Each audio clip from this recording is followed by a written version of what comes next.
Olá, jovens! Profa Deise Lima na área para mais uma aula, ó, o sol passando, de física com vocês. E já vamos para a nossa aula de número 4 do nosso curso de física do primeiro ano, certo? Nós vimos em aulas anteriores os ramos de divisão da física, nós vimos aí alguns nomes da física, certo? Falamos também de números, unidades de medida, ok? E nós vamos continuar, tá? Antes de falar de movimento, a gente vai falar de algumas coisinhas necessárias para que quando a gente comece a quantificar os números, a gente saiba fazer esses arredondamentos, tá bom? Então se liga lá, olha só. Vou acompanhar aqui com vocês na nossa aula de hoje. Olha só, pessoal, lembrando, opa, voltei, assistido ao nosso pré-requisito. Qual é o nosso pré-requisito? Ó, como entender o movimento uniforme? Quer que desenhe? É lá do canal do Descomplica, tá certo? Esse é o nosso pré-requisito, espero que vocês tenham conseguido assistir de 4 minutinhos, tá bom?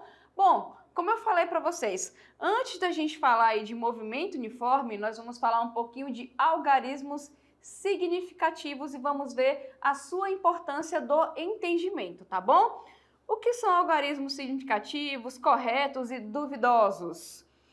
O que é mecânica? O que estuda na cinemática? O que é uma partícula? Movimento relativo, velocidade relativa, são termos novos, né, para vocês aí, para a maioria, tá certo? Então nós vamos entender esses termos hoje, tá certo? Algarismo significativo, correto ou duvidoso, né?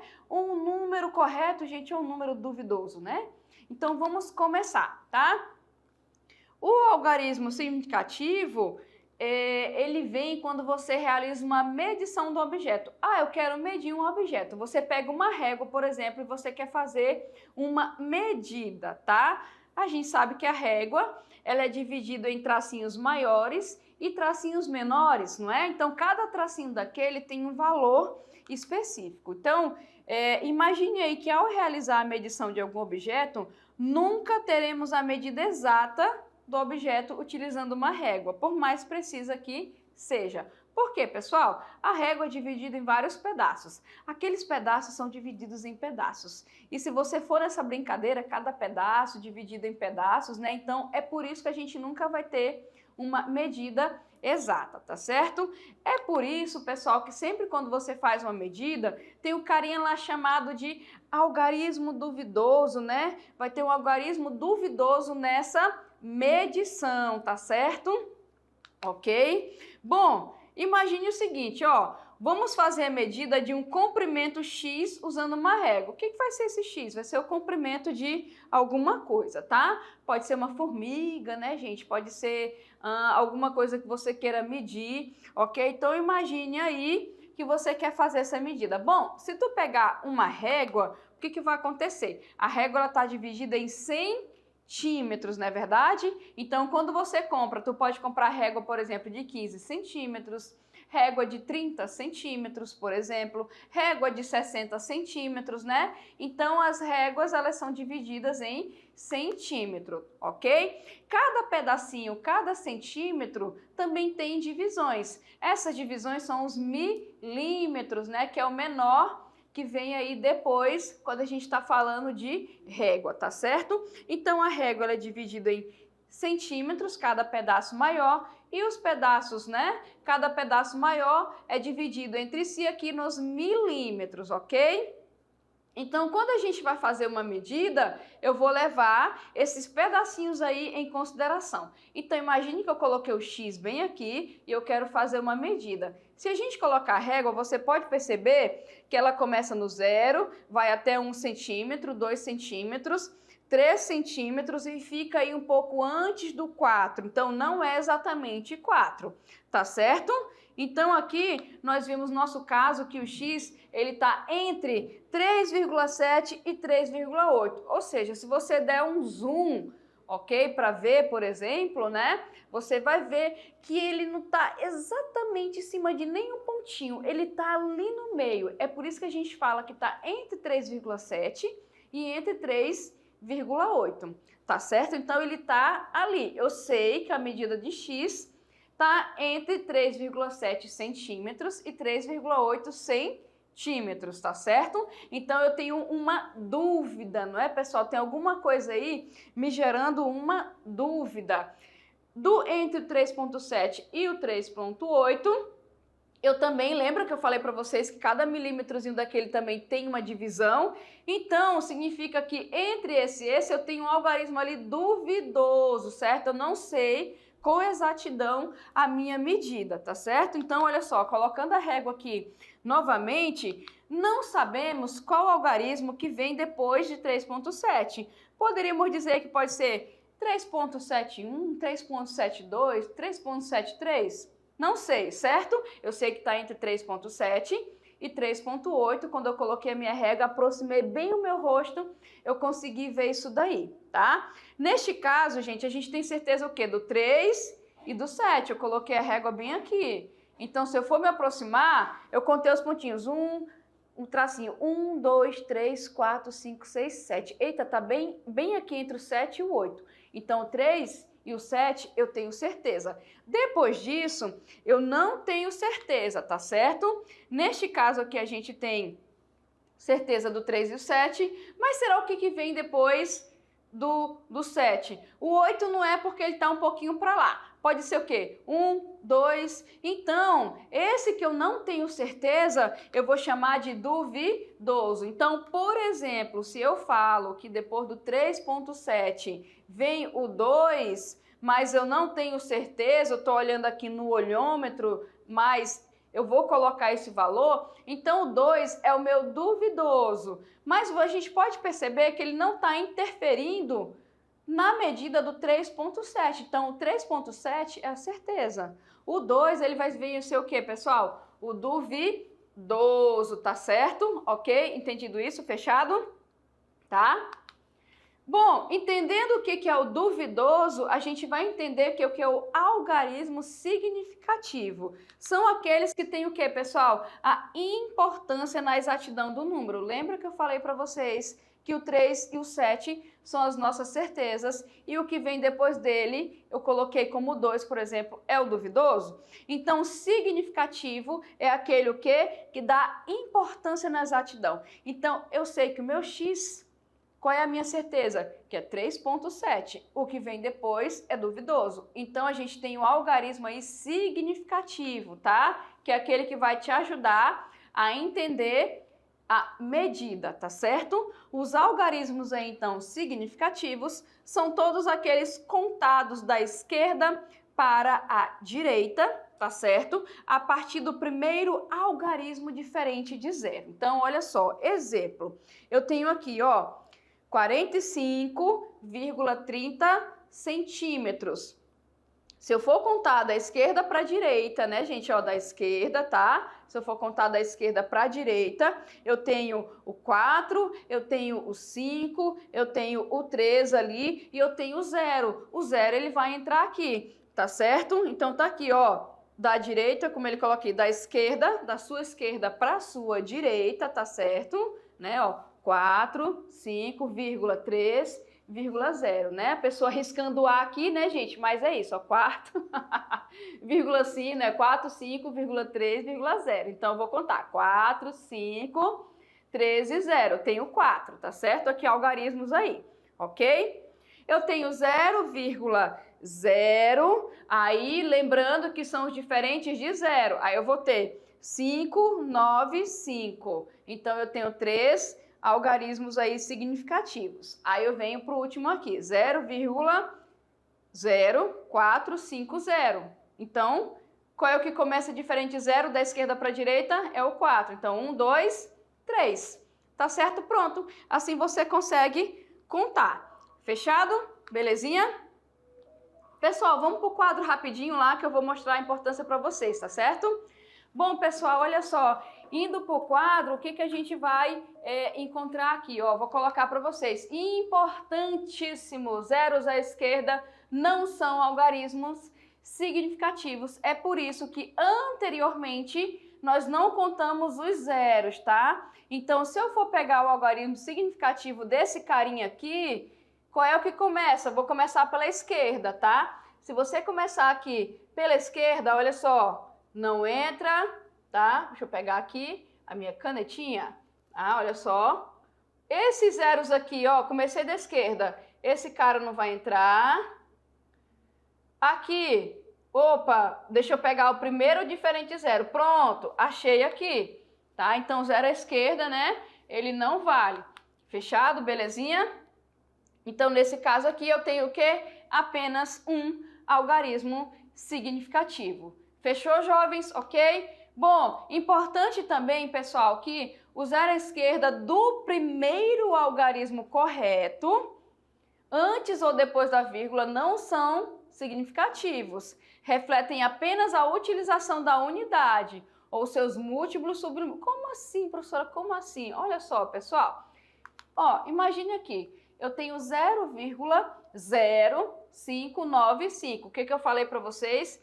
Que o zero à esquerda, antes do primeiro número correto, não entra. Então, olha só, se eu for pegar aqui, ó, esse não vai entrar, esse não vai entrar. A partir daqui, eu vou fazer o quê? Eu vou entrar aqui, ó, 1, 2, 3, certo? Eu tenho 3 algarismos aqui significativos, ok? Nesse lado aqui, se eu for ver, o 5 já entra 1, 2, 3. Aqui também entra. Qual é a diferença? É que aqui está em metros e aqui está em centímetros.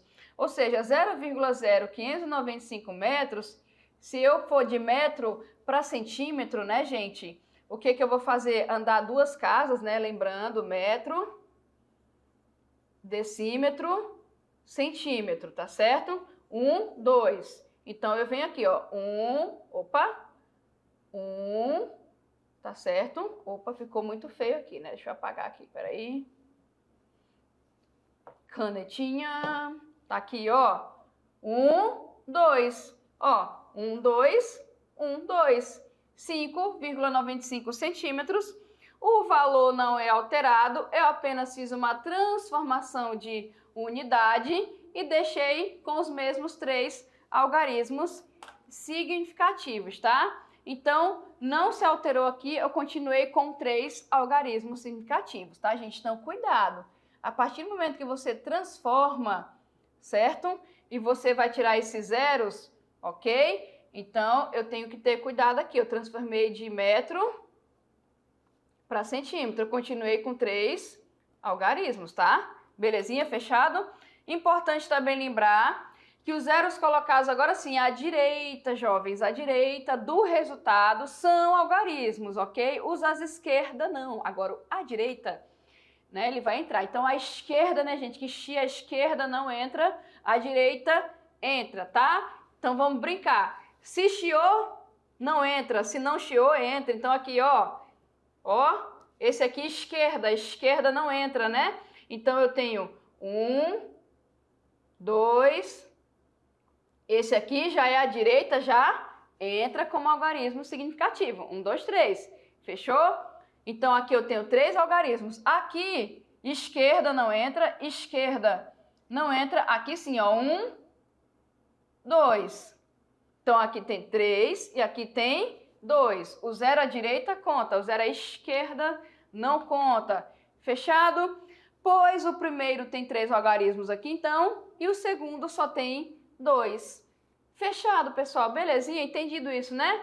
Se for chiado à esquerda, não entra o zero, tá? Não entra como algarismo significativo. Se for à direita não chia, vai entrar como algarismo significativo. Fechado? Belezinha?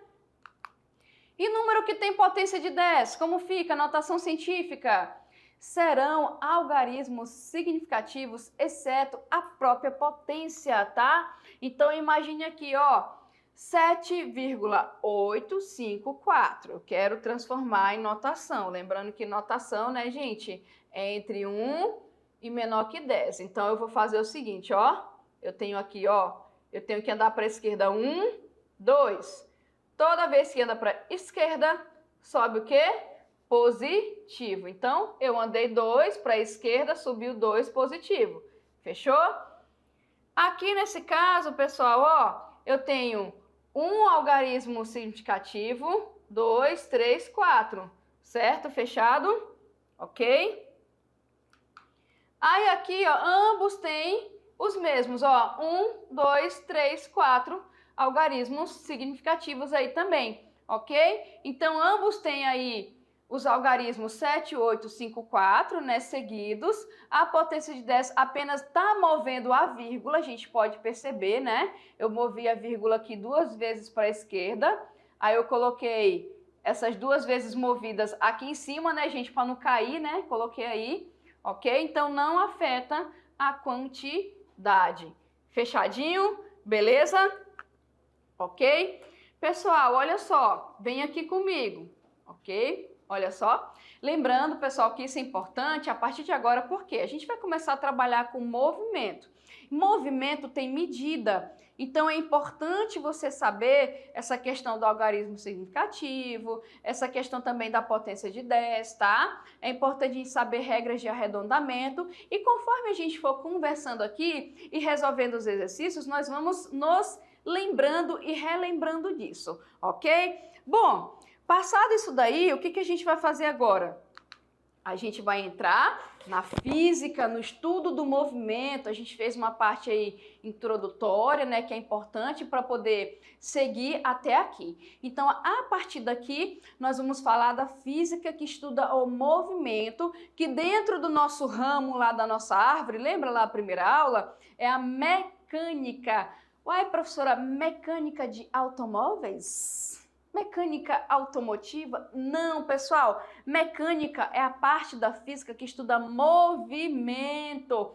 Então, quero estudar movimento, eu estudo dentro da mecânica, tá certo? Movimento do carro, movimento do avião, movimento de uma lesminha subindo na parede, você estuda através da mecânica. Fechado? Ok? Então, aqui, ó, observem, jovens, a imagem a seguir, tá bom? Tem ali uma pessoa. Pessoal, ó, imagine que você tá parado ali, imagine que é você tá ali, de boa, né? Tô aqui e tal, né? Fazendo nada, esperando o metrô. Mesmo se eu estiver parado, posso dizer que eu estou em movimento? Então, e aí? O que a gente pode responder? Tem gente que vai responder na hora. Não, eu tô parado, não é verdade? Ué, professora, mas eu tô parado, como é que eu posso estar em movimento? O que é isso? Não estou entendendo, não estou entendendo. Pessoal, vamos lá. Na física, quando a gente fala movimento, estudo de movimento, que é estudado na mecânica, a gente tem que entender que eu tenho que relacionar ao que eu estou perguntando, ao que eu estou afirmando. Como assim, professora? Explica melhor. Ó, vamos lá. Eu tô aqui, ó, tô aqui conversando com vocês, certo? Tô falando aqui de movimento. Pessoal, eu estou em movimento ou em repouso? Quando alguém te fizer essa pergunta, você tem que lembrar o quê? Você tem que falar o seguinte, em relação a quê? Ou seja, quando alguém pergunta se você está em repouso ou em movimento, você tem que falar em relação a quê? Ou seja, a pessoa tem que te dar um referencial para que você analise se está em movimento ou em repouso. Entendido isso? Então, ó, mesmo eu parado, eu posso dizer que eu estou em movimento? Depende, pessoal, porque depende do referencial. Se for em relação ao trem que está passando, você está em movimento. Se o trem, se for em relação a uma pessoa que está aqui do teu lado esperando junto com você, você vai estar parado. Ou seja, o conceito de movimento e repouso, ele está relacionado a um referencial. Professor, explica melhor. Vamos lá, pessoal. Depende, tá? Não tem aquele negócio depende de quem está perguntando. Então, aqui no movimento é a mesma coisa, tá? Se alguém pergunta se algo está em movimento e repouso, você tem que lançar bem assim para a pessoa. Em relação a que você pergunta? Aí a pessoa vai perguntar, ó, em relação àquele ônibus que está passando bem ali. Aí tu tem que analisar o quê? Bom, eu tô aqui. O ônibus está passando, o ônibus está se afastando de mim, que é o referencial, então está em movimento, certo? Agora imagine que tu tá aqui, ó, tu tá andando com uma pessoa, a pessoa tá andando do teu lado. Pessoal, minha mão aqui, tá vendo, ó? Tá, tô voltando aqui, certo? Gente, a minha mão em relação, meus dedinhos em relação a eu que sou referencial, tá variando a distância, gente? Não, olha só, a distância é meu braço. Se não está variando a distância entre você e o referencial, quer dizer que é o quê? Repouso. Então, o movimento e o repouso está relacionado o quê? Com a mudança dessa distância entre o referencial e aquilo que está sendo perguntado. Então, esta pessoa que está bem aqui pode estar parada, certo? Mas ela está em movimento ou em repouso? Depende. Tem que fazer o quê? Em relação a quê? Tá certo? Vamos lá. Em relação ao trem que está passando, como ela que está se afastando em relação ao trem, é o quê? Movimento, certo? Se for em relação à pessoa que está aqui do lado dela, o que você vai falar? Professora, não está se afastando. Então é o quê? Repouso, tá certo? Então imagine agora você dentro do ônibus, você dentro do carro ou você em cima de uma moto, tá? Imagine lá que você é o carona da moto. O piloto está aqui, tu está aqui atrás. Em relação ao piloto, você está em movimento ou em repouso? Espero que em repouso, né, gente? Por quê? Se a distância de você em relação ao piloto ao se alterar, quer dizer que alguém está saindo da moto, né? Tá certo? Então, se você está andando de moto, está se deslocando de moto, o piloto em relação a você que está na garupa está em repouso ou em movimento? Como essa distância aqui não está sendo alterada, tu fala que é o quê? Repouso. Agora, se for em relação a alguém que está passando na rua que vocês conhecem, vocês e dá um cumprimento para a pessoa está lá sentada, por exemplo, agora em relação a essa pessoa, vocês estão em movimento, porque a distância de vocês em relação à pessoa está o quê? Mudando. Fechado? Conceito de movimento e repouso? Vamos lá, toda vez que alguém perguntar para você se algo está em repouso ou em movimento, você tem que lançar para a pessoa o quê? Em relação a que depende do referencial, tá, gente? Então, depende, tá bom? Ok? Ela pode estar aqui na concepção dela parado, mas repouso e movimento vai depender de um referencial. Fechou, belezinha? Entendido isso? Como eu falei para vocês, a mecânica é o ramo da física que compreende o estudo e análise do movimento e repouso dos corpos, tá? Sua evolução no tempo, seus deslocamentos sob a orientação de forças, bem como seus efeitos subsequentes sobre o ambiente. Nossa, professora, muito enrolado isso daqui. Simples, pessoal. Tu quer afastar uma caixa, tu vai lá e empurra a caixa. Pronto, tu pode estudar a velocidade da caixa, você pode estudar a aceleração da caixa, você pode estudar o quê? Será o quanto de força eu preciso aplicar para mover essa caixa, certo? Entendido isso? Essa caixa que eu estou empurrando está em repouso em movimento em relação a mim ou em relação à pessoa que está sentada? Esse simples movimento de empurrar a caixa, você pode fazer o quê? Estudar tudo isso daqui, que são nessas palavras aqui que a gente vai começar a entender. Fechado?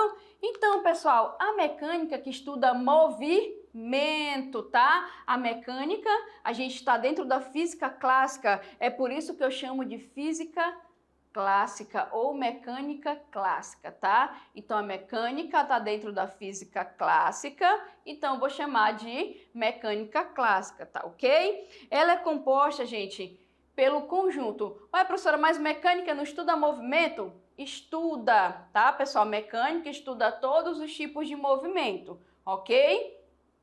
E eu posso dividir isso daí de acordo com o tipo de movimento, tá? Ué, como assim? Ó, vamos imaginar o seguinte, eu estou estudando apenas a velocidade de um carro, tá?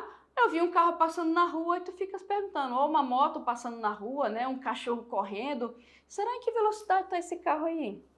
Né? Aí tu tá lá na moto, vê um cachorro correndo atrás de ti. Os caramelos correndo atrás da moto, né, gente? Que velocidade será que esse cachorro corre aí? Certo? Eu estou estudando velocidade. Quando, gente, eu faço esse estudo desses movimentos aí, eu posso estudar de algumas formas. Por exemplo, o que é o movimento estático? O movimento estático estuda a causa dos movimentos, tá? Então, o estático aí envolve força, ok? Outro exemplo, tu tem algum lugar que tem uma placa pendurada, um outdoor, por exemplo, ele está empedurado lá por cabos, ou alguma coisa que está empedurada por cabo. Sabia, pessoal, que ali no cabo tem uma força, e se aquela força ali ela não for suficiente, o objeto vai se romper e cair? Então, por exemplo, na engenharia, os engenheiros, eles têm que jogar lá no software para fazer todos esses cálculos, que é o quê? Se eu for botar uma viga, se eu for botar uma placa, se eu for colocar alguma coisa, tem que calcular a força que o cabo suporta, que tem que ser o quê? A força tem que ser maior do que o peso do objeto, porque senão o objeto cai. Tá? Então, pode estar lá parado o negócio pendurado, por exemplo, ou um trator que ele está suspendendo alguma coisa e segurou bem aqui, ó, pode até estar parado, mas ali tem força, né? Eu tenho a força necessária para manter aquele objeto ali. Olha a parte da física que estuda isso, estática, ou seja, que força eu preciso para manter uma estrutura parada. Não é verdade? Então, locais que tem, por exemplo, terremotos, abalos sísmicos, tem que fazer o estudo dessa força aqui. E se eu começar a estrutura entrar em movimento, tem que calcular também, tá, pessoal? Isso aí a gente estuda dentro da mecânica, fechou? A gente estuda também aí a cinemática. Lembra que eu falei do caramelo aí correndo atrás da moto?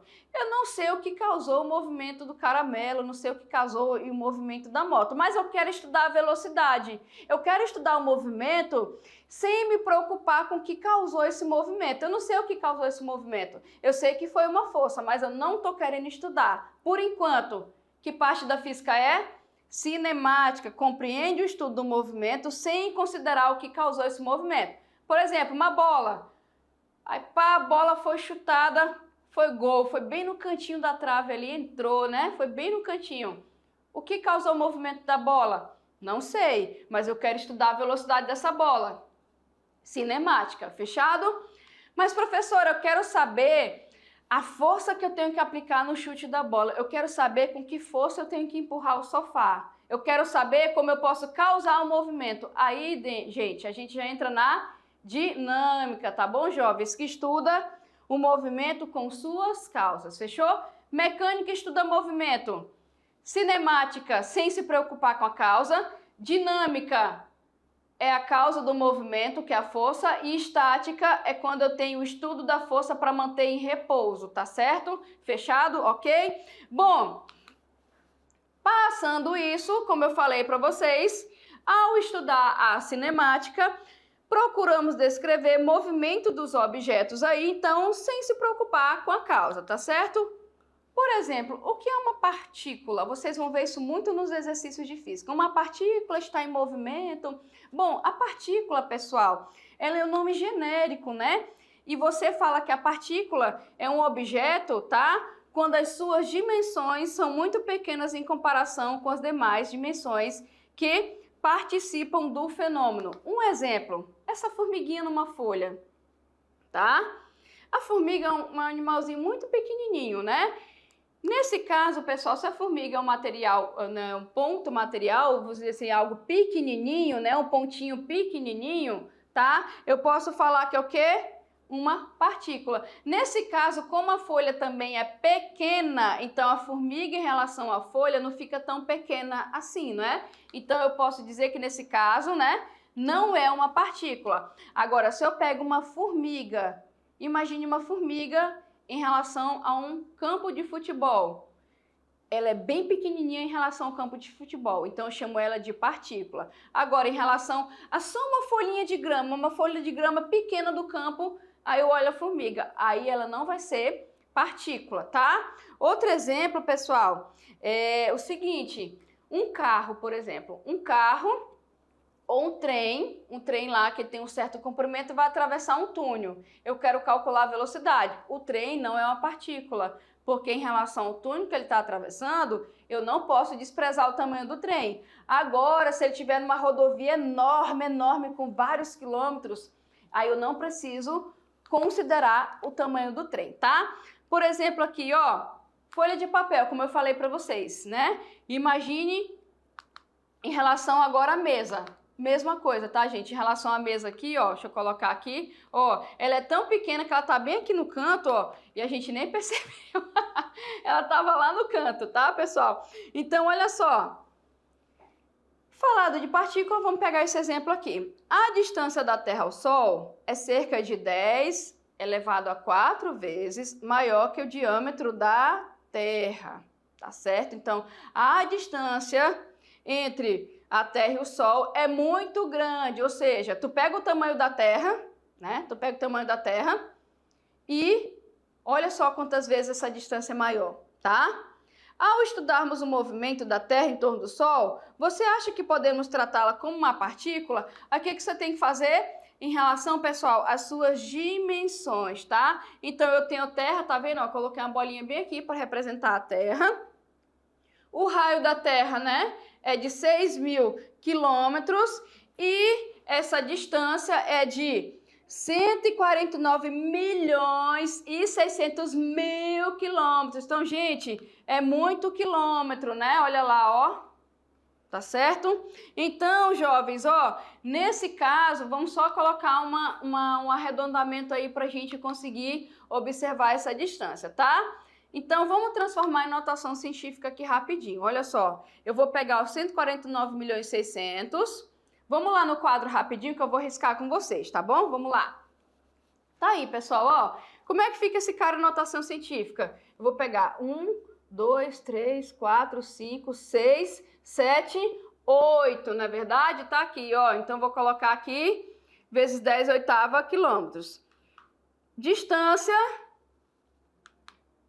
né? Aqui, ó, distância da Terra, tá certo? Ó, vamos lá, que é a distância lá da nossa translação, né, gente? 1, 2, 3, 4, 5, 6, 7, 8, tá certo?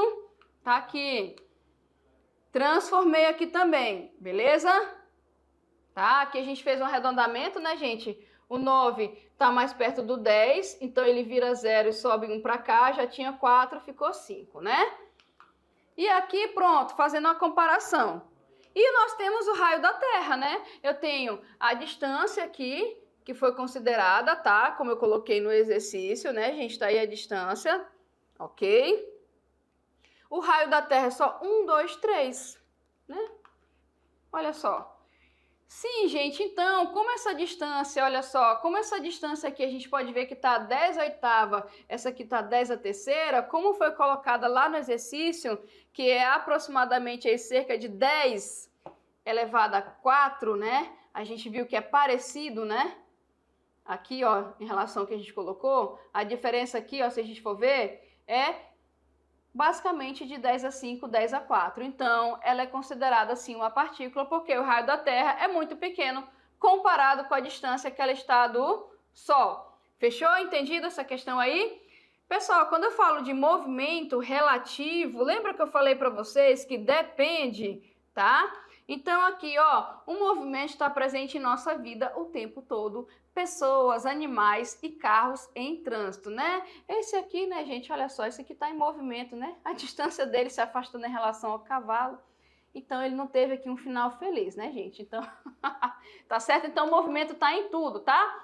O movimento relativo, como eu falei para vocês, todo movimento depende de um referencial. O movimento aí de um corpo visto por um observador depende do que? Do referencial no qual o observador está situado. E isso eu falei para vocês. Lembra da garota parada?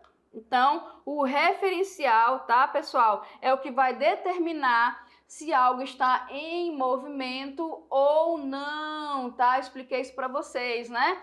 E a partir desse referencial é possível determinar que o corpo esteja em movimento ou em repouso. Então, dependendo do referencial que eu adoto, eu posso falar que a pessoa está em movimento, né? A menina lá, que ela está em movimento em relação à pessoa que está lá dentro do trem, ou eu posso falar em relação à pessoa que está paradinha do lado dela aqui, que ela está o quê? Em repouso, tá certo? Então, depende de quem, pessoal? Do referencial. Fechado? Ó, outro exemplo aqui. Invejosos falarão que é uma montagem, né, gente? Mas não é uma montagem. Confia. Olha só, para a mulher na calçada, tá ela aqui, as duas pessoas na bicicleta estão em movimento. Ou seja, se eu considerar aqui, ó, o referencial como sendo a bicicleta em relação a ela. Como essa distância está sendo alterada, ok? Movimento. Mas para a mulher que está aqui em relação ao ciclista, essa distância, pela sorte dela, né, gente, não está sendo alterada. Então ela vai estar o quê? Em repouso em relação ao ciclista e em relação à bicicleta. Fechado? Belezinha? Ok? Bom, vocês estão vendo que ela está seguindo aqui pelo caminho dela e eles estão seguindo para lá, tá? Da mesma forma que a gente viu aqui, né? Opa, deixa eu passar aqui. Da mesma forma que a gente viu lá, que tinha o Sol aqui e a Terra estava fazendo esse movimento aqui, ok? E o que nós temos que considerar, pessoal? Cada um aqui seguiu o seu caminho. Sabe qual é o nome desse caminho aqui? É chamado, jovens, de trajetória, tá? Então, a trajetória é o caminho percorrido pelo corpo durante o movimento. Fechado? Olha só aqui a trajetória da pessoa caminhando aqui na areia. E aqui, ó, a gente pode ver pelas marcas, certo? Aqui dos pneus, a gente pode ver a trajetória do carro, né? Ah, professora, então é tipo um rastro? É, gente, é tipo um rastro. Tá certo? Entendido isso? Beleza? A gente viu o movimento relativo. A gente também tem a tal da velocidade relativa, tá certo? Pessoal, na natureza os movimentos se caracterizam pela variedade de velocidade. Ó, nesse aqui. Nesse momento estamos todos viajando em torno do Sol, não é verdade? A gente viu a figura, tá todo mundo viajando em torno do Sol. E isso acontece a 108.000 quilômetros por hora, tá? Também estamos girando em volta do eixo da Terra, ou seja, movimento de translação e movimento de rotação, a 1.670 quilômetros por hora, ok? Entre os animais velozes, o falcão peregrino chega a 360 km por hora. E o guepardo o que, pessoal? A 80 km por hora, tá? Então aqui são algumas medidas, vem comigo, de velocidade, tá certo? Entretanto, jovens, olha só, nem todos são tão rápidos no mundo animal. O jabutizinho, né? Jabutizinho, deixa eu colocar ele aqui. Ele move-se a 4,5 metros por minuto. Oh, paciência, né? O bicho preguiça, né, gente? Quem nunca viu um memezinho com bicho preguiça, né? Atinge 2 metros por minuto. Acho que será que é por isso que ele tem esse nome? A lesma, gente, a lesma. Olha a lesminha ali, ó. 16,5 centímetros por minuto. Professora, a lesma tá mais rápida que o bicho preguiça. E não é, gente? Olha aí. A lesma tá mais rápida, né? Pessoal, então, quando eu falo de velocidade, a velocidade, o que a gente vai perceber? Que é a relação que existe, então, entre a distância, vocês viram ali? 5 metros por minuto, 16. Então, nós vimos o quê? Que a velocidade está relacionada à distância que eu percorro lá na minha trajetória e o tempo que eu gasto para fazer isso. Então, olha só. Suponha que um automóvel movendo-se em uma estrada plana e reta com o seu velocímetro, tá certo? Eu tenho aqui, ó, em 1 hora, por exemplo, tá? Eu tô indo aqui, o velocímetro 40 km por hora. Imagine que ele consiga manter. Então, em 1 hora, o carro fez quanto? 40 km, né? 40 km por hora. E em 2 horas, pessoal? Ah, professora, se uma é 40, em 2 é 80. Em 3 horas? Em 3 horas, exatamente, vai ser 120. Então, ele está fazendo 40 quilômetros a cada hora. Fechado? Belezinha? Então, e assim ele viaja, né? Velocidade, então, relativa. Como é que eu posso mexer com a velocidade relativa? Se eu tenho 2 carros, olha só, na mesma direção, o que eu faço, gente, com a velocidade relativa aí? Se eu tenho na mesma direção, tá? E no mesmo sentido, vocês podem observar que eles estão indo para lá, ok? O valor da velocidade relativa é dado o quê? Pela diferença entre os dois. Então, se eu quiser saber a velocidade relativa de 2 veículos que estão indo ali na mesma direção e no mesmo sentido, é só você subtrair a velocidade dos dois. Fechado? E se eles estão em sentidos aí opostos? Imagine que tu tá indo e tem alguém vindo. Qual é, gente, a velocidade relativa? Ela vai ser o quê? Somada. É por isso que quando você está indo e outro carro está vindo, a sensação é de que está vindo rápido. Por quê? Porque relativamente você tem que somar essas velocidades. É por isso que quando você está andando no carro na mesma direção aqui, parece que está mais lento. É porque subtrai. Em direção diferente faz o quê? Soma, tá certo?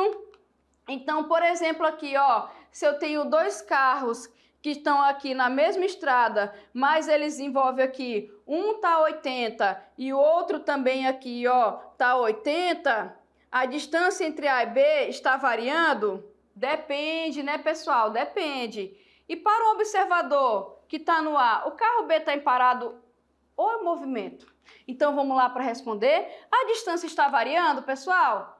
Se eu pegar referencialmente os dois carros que possuem a mesma velocidade, 80-80, mas como estão se movimentando em sentidos contrários, a distância entre os dois está variando? Sim, porque eles estão assim, ó, tá vendo? Está mudando a distância, mesmo estando na mesma velocidade, mas o sentido é oposto. Agora, se eu tenho aqui, ó, os dois carros aqui, para um observador que está no carro A e o outro que está no carro B, se eles estiverem indo aqui, ó, tá vendo, ó, no mesma direção e no mesmo sentido, tá? O que vai acontecer? Subtrai. Agora, como eles estão em sentidos opostos, o que você faz? Você soma, tá? Lá no exemplo anterior, eu coloquei 80. E se eu usasse 60, ficaria quanto?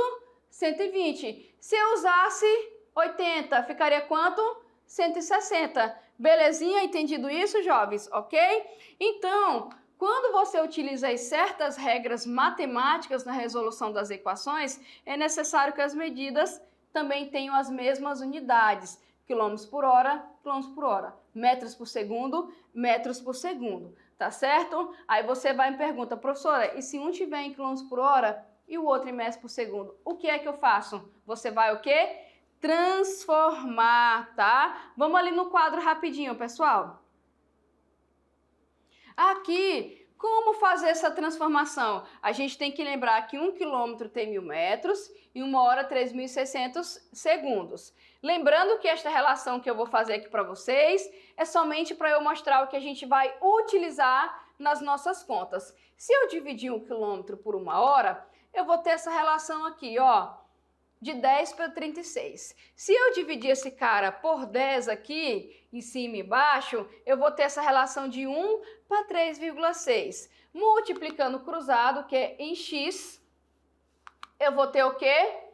Que 3,6 km por hora está para 1 metro por segundo, jovens. Ou seja, isso indica o quê? 1 metro por segundo é igual a 3,6 km por hora, tá? Logo, olha só, se eu quiser transformar de quilômetros por hora para metros por segundo, eu vou dividir por 3,6. Se eu quiser de metros por segundo para quilômetros por hora, o que eu faço? Multiplico, é o contrário. Ou seja, se eu tiver 90 km por hora, eu quero em metros por segundo, eu vou sair daqui para cá. O que eu faço?